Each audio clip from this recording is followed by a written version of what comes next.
Om Swastiastu. Assalamualaikum warahmatullahi wabarakatuh.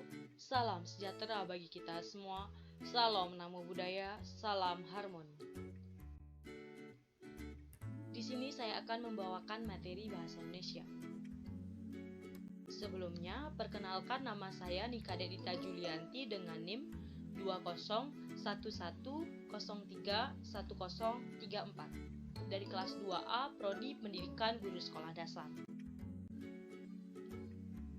Adapun materi yang saya bawakan, yang pertama adalah sejarah kedudukan dan fungsi bahasa Indonesia, yang kedua adalah ragam bahasa Indonesia, yang ketiga adalah diksi, yang keempat adalah ejaan yang disempurnakan, yang kelima adalah kalimat efektif, yang keenam adalah bahasa Indonesia yang baik dan benar, yang ketujuh adalah paragraf, dan yang kedelapan adalah penataan kalimat.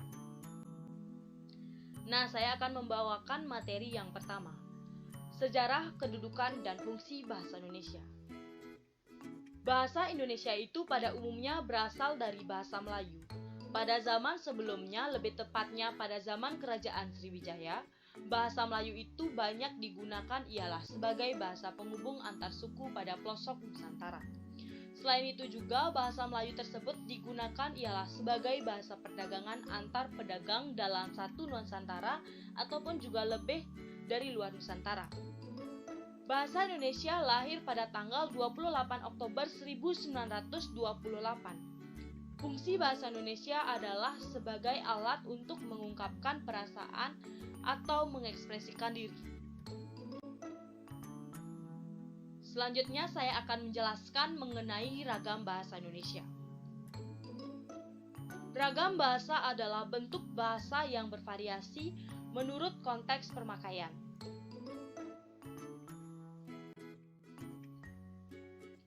Selanjutnya, faktor penyebab timbulnya ragam bahasa adalah faktor budaya, faktor sejarah, faktor perbedaan demografi, dan perkembangan zaman.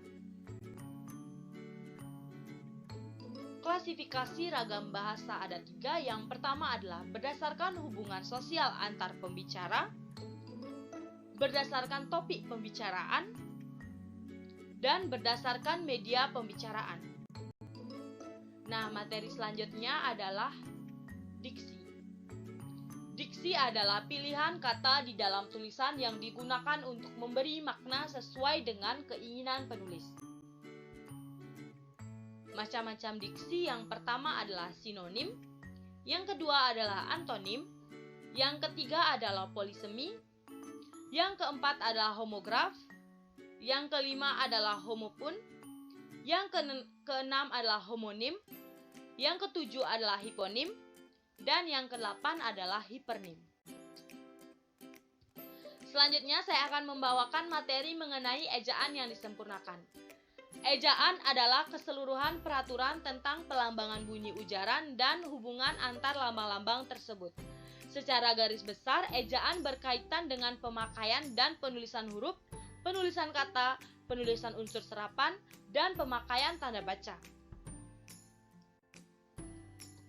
Nah, selanjutnya saya akan membawakan materi mengenai kalimat efektif. Kalimat efektif adalah kalimat yang disusun berdasarkan kaidah-kaidah yang berlaku seperti unsur-unsur penting yang harus dimiliki setiap kalimat, memperhatikan ejaan yang disempurnakan, serta cara memilih kata atau diksi yang tepat dalam kalimat. Selanjutnya, struktur kalimat efektif. Yang pertama adalah struktur kalimat efektif umum, yang kedua adalah struktur kalimat efektif paralel, dan yang ketiga adalah struktur kalimat efektif periode. Nah, selanjutnya saya akan menjelaskan mengenai unsur-unsur kalimat efektif. Yang pertama adalah subjek, yang kedua adalah predikat, yang ketiga adalah objek, dan yang keempat adalah keterangan. Selanjutnya saya akan menjelaskan mengenai bahasa Indonesia yang baik dan benar. Bahasa Indonesia yang baik dan benar adalah bahasa yang sesuai dengan situasi. Sebagai alat komunikasi, bahasa harus dapat efektif menyampaikan maksud kepada lawan bicaranya. Karena laras bahasanya, yang dipilih pun harus sesuai dengan apa yang mereka sampaikan. Nah, selanjutnya saya akan menjelaskan materi tentang paragraf. Paragraf adalah seperangkat atau sekelompok kalimat yang tersusun dari satu kalimat pokok dan beberapa kalimat penjelasan. Jenis-jenis paragraf yang pertama berdasarkan jenisnya, yang kedua berdasarkan tujuannya, yang ketiga berdasarkan letak kalimat utamanya, dan yang keempat adalah berdasarkan isinya. Selanjutnya, saya akan menjelaskan tentang penataan kalimat. Penataan kalimat adalah kaidah penyusun kata sehingga menjadi kalimat yang baik dan benar dan mempunyai arti sekaligus memenuhi persyaratan kebaikan dan kebenaran. Baik, sekian materi yang dapat saya bawakan. Mohon maaf jika ada kesalahan kata atau kata-kata yang kurang berkenan.